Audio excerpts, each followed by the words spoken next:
नबस्थि दख'रा दुलाराय बर' फरायसा आफादा सेथि मासेयाव उथ्रिसारनाय फरायसाफोरखौ बरायदों।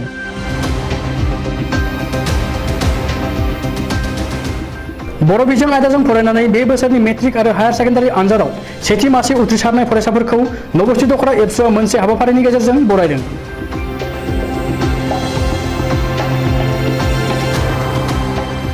नबस्थि दख'रा एबसुनि आफादगिरि धजेन नार्जारिनि मासि लानानै सामलायनाय हाबाफारियाव बाक्सा जिल्ला एबसुनि लेङाइ आफादगिरि बासिराम रामसियारिया गाहाय आलासि महरै बाहागो लानानै बुंथियो दि जों जिउआव जाफुंसार जानो थाखाय गोब्राब नाजाथाबनाय गावखौनो फरायनायाव बावसोमनो हानांगोन अब्लासो जाफुंसार जानो हागोन होननानै बुंथियो। बेनि अनगायैबो सोलोंथाइ बिथिं समाजारि बिथिंनि गोनांथार बाथ्राफोरखौ फोरमायथियो बासिराम रामसियारिया।